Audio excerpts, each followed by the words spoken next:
Sabe, geralmente quando a gente pensa na lei, existe uma expectativa muito reconfortante de que ela seja, digamos, um bloco maciço de concreto. Uhum. Uma regra universal, tipo inabalável e cega.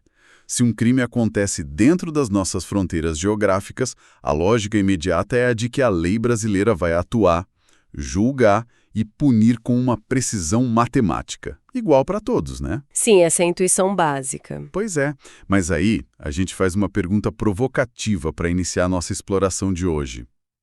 Onde exatamente a lei brasileira começa e termina? E talvez o mais perturbador, para quem ela olha de forma totalmente diferente. Essa é a grande ilusão do senso comum jurídico. E olha, é super compreensível. Nós gostamos da ideia de uma jurisdição que seja perfeitamente simétrica, quase geométrica, sabe? Com certeza. Mas o direito não é do física clássica, quando a gravidade puxa todo mundo com a mesma força. Ele é feito de nuances muito sutis, de acordos políticos centenários e de equilíbrios de poder. O Estado exerce o seu poder de punir dentro do seu território, sim. Essa é a manifestação direta da soberania. Uhum. Mas, ironicamente, o que torna o estudo do direito algo verdadeiramente fascinante são justamente as suas exceções. Exceções que não são falhas no sistema, mas engrenagens meticulosamente desenhadas ao longo da história, da diplomacia e das crises institucionais. E é exatamente por isso que estamos aqui. A missão deste nosso mergulho profundo nas fontes de hoje é desvendar o artigo 1º do Código de Processo Penal Brasileiro, o nosso famoso CPP. Nós vamos mapear essa fronteira invisível da jurisdição. Um terreno bem pantanoso, diga-se de passagem. Muito. Vamos entender o peso real dos tratados internacionais, entrar nos bastidores das famosas imunidades políticas e desbravar o complexo e muitas vezes mal compreendido mundo da justiça militar. E para quem nos acompanha, saiba que a base da nossa conversa de hoje inclui o próprio texto frio da lei, claro, mas também as ricas doutrinas de especialistas de peso que nos ajudam a traduzir isso. Nomes de peso mesmo. Sim, como Auri Lopes Júnior e Guilherme Nucci. Bom, para definir o tomo da nossa conversa desde já, a regra geral, o grande ponto de partida de qualquer Estado moderno é a territorialidade. O país manda no seu quintal. A regra clássica. Exato. Mas o que as nossas fontes deixam muito claro é que o quintal é cheio de áreas VIP, portas dos fundos e regras de convivência que desafiam essa soberania absoluta. Então, vamos começar pela regra do jogo antes de quebrar as regras. O chamado princípio da territorialidade. O caput, a cabeça do artigo 1º do CPP, dita uma premissa que parece simples. O processo penal brasileiro rege-se, em todo o território nacional, por este código. Parecia simples, até a gente olhar de perto. Exatamente. Mas a gente precisa diferenciar isso do direito penal em si. Certo, vamos desempacotar isso. Imaginemos a seguinte situação. Se um cidadão brasileiro viaja para o exterior e comete um crime lá, o direito penal brasileiro, ou seja, as tipificações do que é crime e as penas, podem até viajar com ele, dependendo do caso. A famosa extraterritorialidade. Isso. Mas o direito processual penal, que é o manual de instruções de como o processo acontece, tipo as regras de intimação, de audiência, de prisão, esse não viaja. A analogia que eu gosto de usar é a de jogar um jogo de tabuleiro na casa de um amigo. Ah, adoro essa analogia. Sabe como é, né? Não importa como as pessoas jogam banco imobiliário na própria casa, se elas estão sentadas à mesa daquele amigo específico, todo mundo segue as regras do dono da casa. Se a regra dele é não receber dinheiro ou passar pelo início, é isso que vale. Essa é uma excelente forma de visualizar a mecânica processual. O professor Auri Lopes Júnior traz a doutrina de Sara Aragoneses para explicar exatamente a raiz disso. A jurisdição penal é um exercício puro e duro da soberania do Estado. O peso do Estado mesmo. É o que chamamos no direito de princípio da lex fori, ou a lei do foro. O poder jurisdicional brasileiro só tem força, só tem garras nos limites do território nacional. As nossas leis de como conduzir um processo não têm eficácia extraterritorial, porque impor um rito processual em outro país seria uma invasão da soberania alheia. Mas e na prática? Porque o crime moderno não respeita fronteiras, né? Se o Brasil precisa da ajuda de outro país para um processo que está rolando aqui no nosso tribunal.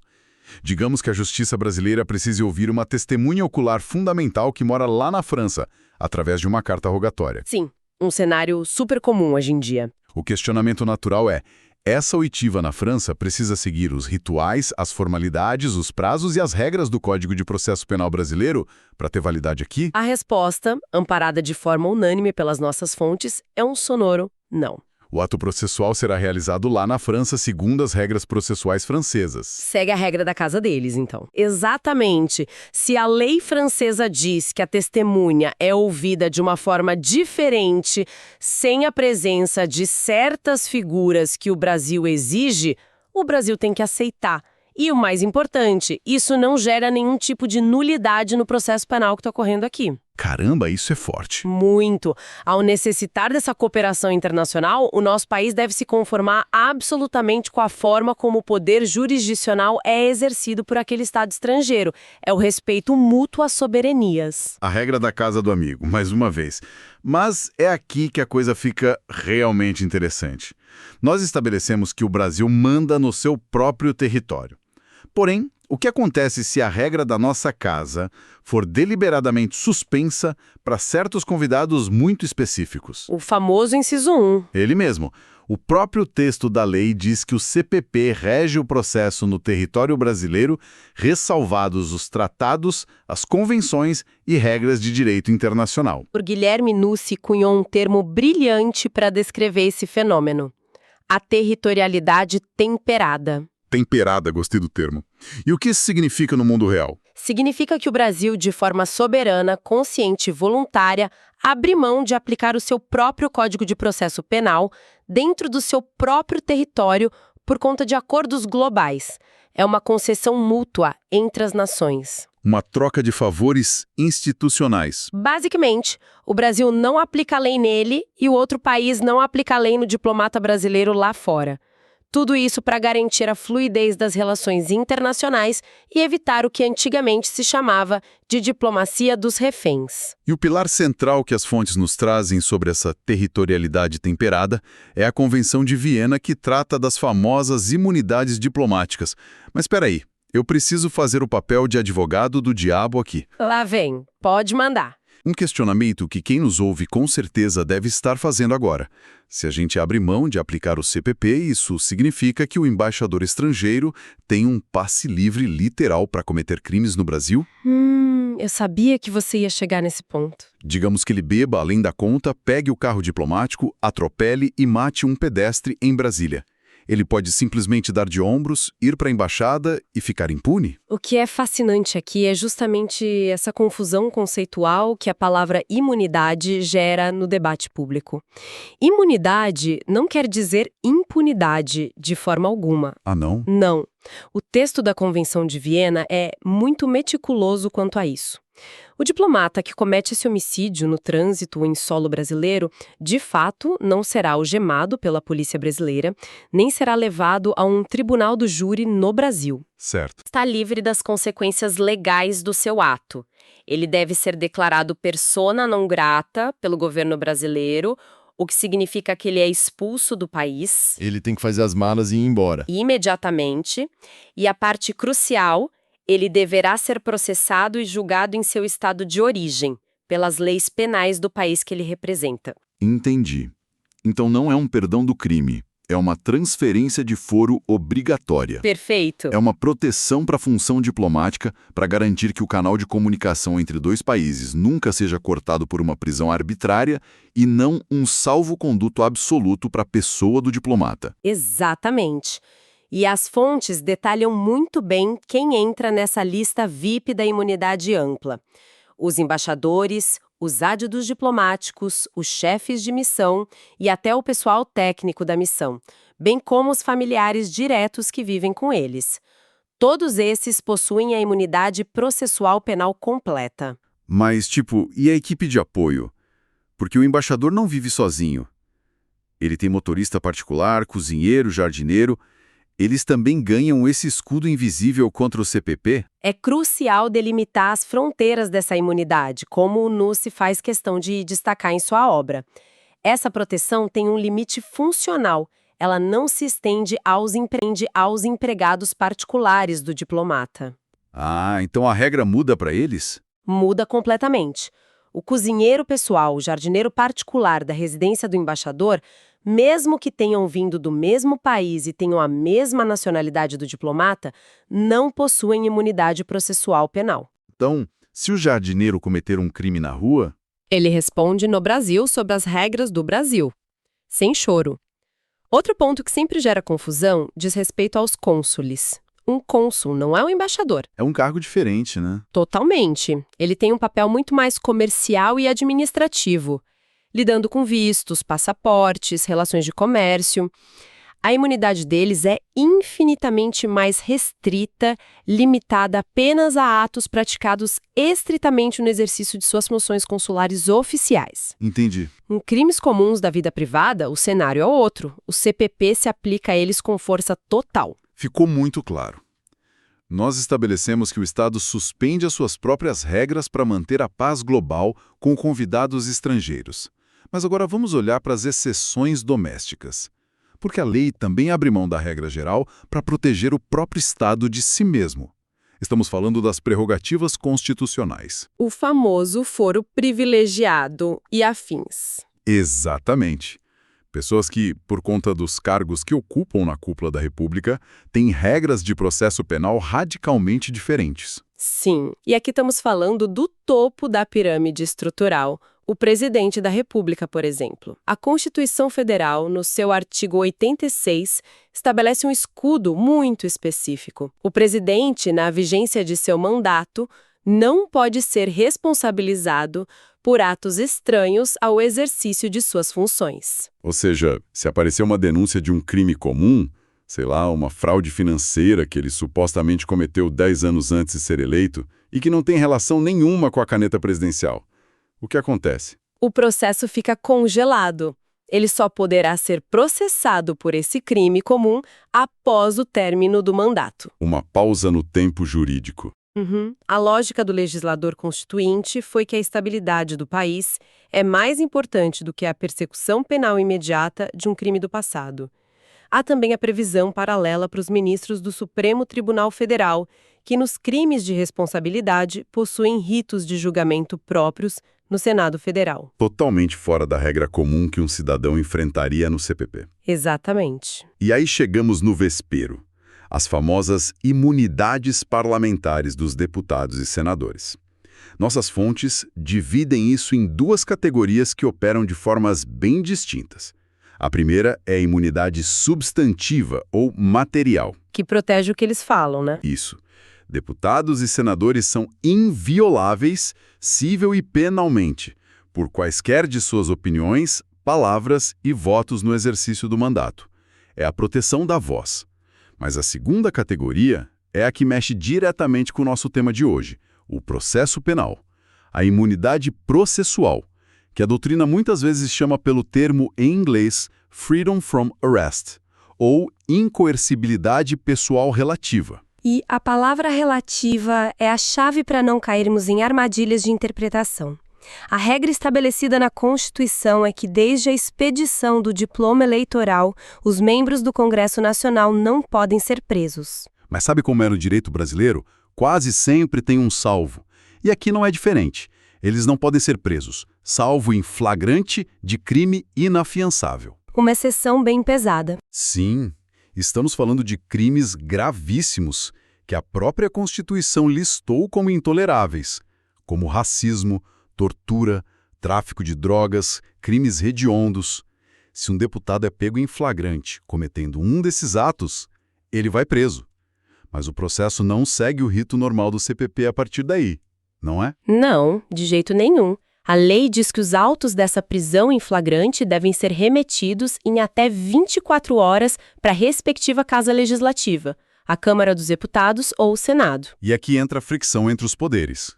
São os pares, os outros deputados ou senadores, que vão decidir, em votação aberta e por maioria de seus membros, se a prisão daquele colega se mantém ou se ele deve ser solto. A palavra final sobre a liberdade provisória dele sai das mãos do juiz e vai para as mãos do parlamento. E vendo de fora isso parece um sistema desenhado para a impunidade política. É a raposa cuidando do galinheiro. Essa é a exata sensação de quem acompanha isso nos noticiários. Por que o direito criaria um labirinto desses? Se conectarmos isso a um cenário maior, a uma perspectiva histórica que Guilherme Nucci e outros doutrinadores sempre fazem questão de resgatar, entenderemos o verdadeiro propósito de um mecanismo que hoje causa tanta indignação. De onde vem isso? Essa ideia de imunidade não foi inventada no Brasil moderno. Ela remonta à Idade Média, especialmente ao período de sangue e fogo do desenvolvimento do parlamento britânico. Imagine um rei autoritário que quer aprovar um imposto abusivo. Para garantir que a votação passe, ele simplesmente manda sua guarda prender os líderes da oposição parlamentar no caminho para o parlamento, sob uma acusação forjada qualquer de traição. Nossa, uma jogada política brutal. Completamente. Então, a imunidade processual não foi criada para proteger a pessoa física do parlamentar criminoso. Ela foi desenhada para garantir que o representante eleito pelo povo não sofra coações, chantagens políticas ou prisões arbitrárias orquestradas pelo próprio Estado ou por opositores no poder executivo. Faz todo sentido agora. É um mecanismo drástico de preservação do equilíbrio democrático. A lei tentando criar um campo de força para proteger a independência dos poderes da corrupção institucional. Faz sentido, mesmo que os efeitos colaterais às vezes sejam muito difíceis de engolir pela população. Mas vamos avançar. Porque nós vimos exceções baseadas na diplomacia, vimos exceções baseadas na política para proteger a democracia, agora nós vamos olhar para uma exceção baseada puramente na natureza institucional e no uniforme que a pessoa veste. Esse é o ponto alto. Certo. Vamos desempacotar isso, porque o nível de complexidade aqui dá um salto gigantesco. Estamos falando dos processos da competência da justiça militar. Sem dúvida, este é o terreno mais intrincado do nosso sistema processual. Para começar a desatar esse nó, precisamos entender a arquitetura do sistema. Nós não temos uma justiça militar única no Brasil. Só divididas, não é? Sim, nós temos duas esferas operando paralelamente. Temos a Justiça Militar da União, a esfera federal, que julga os militares pertencentes às Forças Armadas, Exército, Marinha e Aeronáutica. E de forma autônoma, temos a Justiça Militar Estadual, que existe na estrutura de cada estado para processar e julgar os membros das polícias militares e dos corpos de bombeiros militares. E definir a fronteira do que é um crime militar que vai para esses tribunais especiais e o que é um crime comum que vai para o juiz da esquina sempre foi um campo minado de debates jurídicos. Um debate sem fim. Mas as fontes, especificamente a análise profunda do professor Aury Lopes Júnior, apontam para um verdadeiro terremoto legal que mudou as regras do jogo recentemente. A Lei 13.491, aprovada no ano de 2017. Como isso funcionava antes e o que exatamente essa lei fez? Foi uma mudança monumental, uma verdadeira expansão de poder. Antes de 2017, o entendimento pacificado no Brasil era o de que os crimes previstos em leis penais especiais... Tipo a lei de tortura? Exatamente. Leis como abuso de autoridade, tortura ou crimes previstos no Estatuto do Desarmamento. O entendimento era que eles não eram da alçada da justiça militar. Mesmo que o crime fosse cometido por um policial militar fardado, em serviço, ele seria julgado pela justiça comum, civil. Entendi. E a lei nova mudou tudo? Mudou. A lei de 2017 alterou uma grande parte do texto do Código Penal Militar, o seu artigo 9º.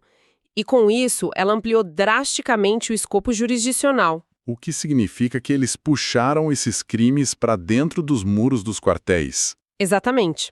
Com a nova redação, se o militar em atividade comete um crime previsto em qualquer legislação penal brasileira, seja o Código Comum ou leis especiais, desde que no contexto das suas funções militares, esse crime é agora considerado um crime militar. Nossa! Ele será julgado pela Justiça Militar.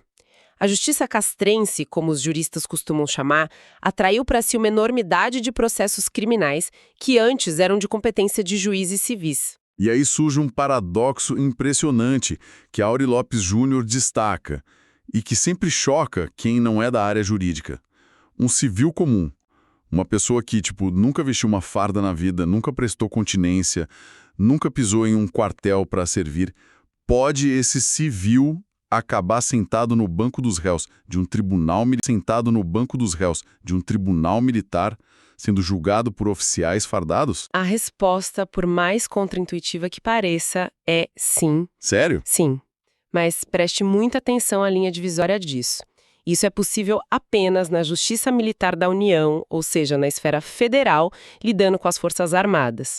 Aury Lopes Jr. traz um exemplo claríssimo em sua obra. Qual seria? Imaginem um grupo de pescadores civis em seu barco de pesca que inadvertidamente ou de propósito para encurtar caminho, invade uma área marítima restrita de manobras militares da Marinha. Ao fazerem isso, ou se danificarem uma boia de sinalização militar, eles cometem um crime militar previsto no Código Penal Militar contra a administração ou patrimônio das Forças Armadas. Pescadores comuns. Isso, esses pescadores civis, sem nunca terem sido militares, serão denunciados pelo Ministério Público Militar e julgados por juízes militares federais. Que loucura! Mas e na esfera estadual? Aquele cenário do dia a dia urbano. Se um civil se exalta em uma blitz, desacata um policial militar de trânsito e danifica a viatura da PM, ele vai para um tribunal militar estadual? Não. Na Justiça Militar Estadual, isso é absolutamente impossível e inconstitucional. A Constituição adotou um critério rigoroso para os estados, o que a doutrina chama de critério objetivo subjetivo. Como funciona? Para sentar no banco dos réus da Justiça Militar Estadual, você tem que preencher o requisito subjetivo: ser obrigatoriamente um militar estadual. Se você não veste a farda da PM ou dos bombeiros, a porta do Tribunal Militar Estadual está trancada para você. Você será julgado pela Justiça Comum Estadual. A distinção é afiadíssima. E é justamente aqui que chegamos ao clímax da complexidade desse nosso mergulho nas fontes. O cenário extremo de tensão social. Crimes dolosos contra a vida de civis. É o tema mais espinhoso. Sim, ou seja, um homicídio com intenção de matar, em que o agente do Estado puxa o gatilho e a vítima é um cidadão civil. As fontes nos mostram uma diferença brutal, quase esquizofrênica de tratamento gerada pelo texto da lei, dependendo apenas e tão somente de qual farda o atirador está usando. É o ponto de maior fricção do nosso sistema atual. Vamos mapear as duas situações descritas nas doutrinas. Primeira situação. Se um policial militar que pertence à Força de Segurança do Estado, no meio de uma patrulha rotineira em uma comunidade, comete um crime doloso contra a vida de um civil, O que acontece? a competência ditada pela Constituição é absolutamente clara no artigo 125. Ele sai da Justiça Militar Estadual, ele será levado ao Tribunal do Júri, que é o ápice da Justiça Comum. Ele será julgado por 7 cidadãos civis moradores daquela cidade. Certo. O policial militar responde perante a sociedade civil. Mas aí, a lei de 2017, que nós discutimos antes, criou uma bifurcação gigantesca quando olhamos para as Forças Armadas atuando internamente. Se um soldado do Exército Brasileiro comete o exato mesmo crime doloso contra a vida de um civil... No mesmo cenário urbano. Isso. Digamos que ele deu um tiro fatal durante uma missão de garantia da lei e da ordem, as famosas GLOs, onde o presidente autoriza o Exército a patrulhar as ruas da cidade porque a segurança pública colapsou. Para onde vai esse soldado? Ele vai para o Tribunal do Júri encarar a sociedade civil. Não, e essa é a grande ruptura jurisdicional. A lei criou um foro especial para esse cenário. Se o crime ocorre durante essa missão oficial de GLO, esse soldado do Exército é julgado exclusivamente pela Justiça Militar da União. Ele não senta de frente para jurados civis. De jeito nenhum. Não. Ele senta de frente para um conselho de justiça formado por um juiz togado militar e por oficiais militares de patente superior. E para ilustrar bem o quanto isso embaralha as fronteiras da jurisdição que nós tentamos mapear desde o começo, vamos a um exercício mental angustiante, mas, olha, totalmente possível com base nas nossas fontes. Vamos lá. Imaginemos uma operação conjunta. Uma força-tarefa de segurança no Rio de Janeiro.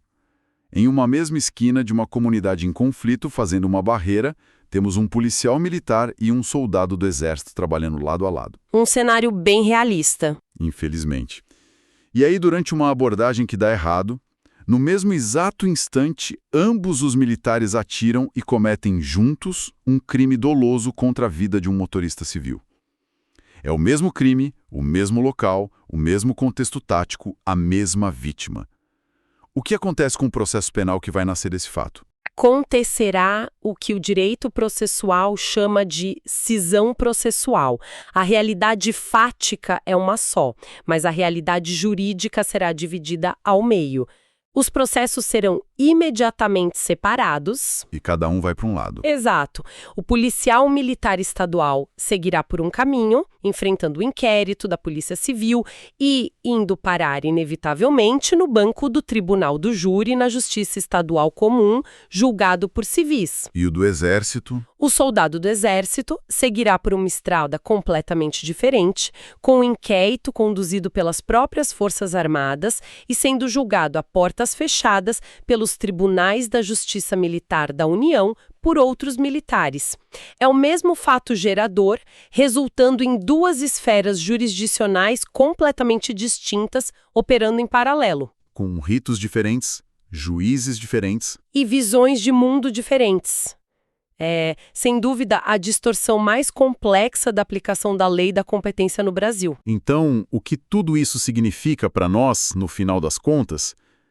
Significa que, quando abrimos o Código de Processo Penal e lemos a aparente simplicidade do seu primeiríssimo artigo, descobrimos que a lei brasileira não é de forma alguma uma rede maciça lançada de forma igual sobre todas as cabeças. Passa longe disso. Ela é, na verdade, um ecossistema incrivelmente sensível e mutável.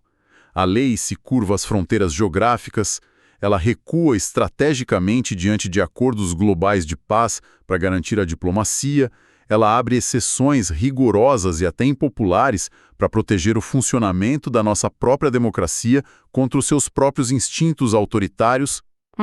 E, por fim, ela calibra o seu poder e muda o seu juiz dependendo das fardas e das missões militares em operação. Isso importa profundamente para quem nos ouve porque revela uma verdade dura. O Estado, ao exercer seu poder mais severo, que é o poder de prender e punir, olha com uma lente de aumento para onde a ação ocorre, mas olha com uma lente ainda mais potente para saber com quem ele está lidando. Isso levanta uma questão importante, sabe?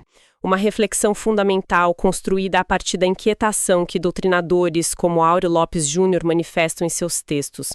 Nós vimos em detalhes como a lei de 2017 expandiu drasticamente a competência da Justiça Militar, atraindo para os tribunais castrenses crimes que, na sua essência, seriam comuns. Sim, foi uma mudança de paradigma. Se a fronteira entre o que é um crime estritamente militar e um crime comum militarizado continuar se apagando através de novas leis, e se considerarmos que as operações de garantia da lei e da ordem, colocando as Forças Armadas nas ruas, em contato direto com a população civil, se tornarem cada vez mais frequentes como resposta a crises de segurança pública, até que ponto a regra geral do Código de Processo Penal e a figura do juiz natural civil, aquele magistrado comum e imparcial, continuarão sendo de fato a regra, e não a exceção estatística do nosso sistema de justiça. Fica a reflexão crítica para quem nos acompanha. Uma provocação excelente para encerrarmos a nossa exploração de hoje. Aquele bloco maciço de concreto de que falamos nos primeiros minutos da nossa conversa, na verdade provou ter uma engenharia política muito mais intrincada, cheia de portas giratórias, escudos invisíveis e compartimentos altamente secretos. Esperamos que este mergulho profundo nas fontes tenha iluminado as águas turvas das regras de jurisdição do nosso país. Muito obrigado a quem esteve conosco desbravando esses conceitos. Continuem sempre questionando as engrenagens invisíveis do mundo à sua volta e até a nossa próxima jornada pelo conhecimento. Um grande abraço.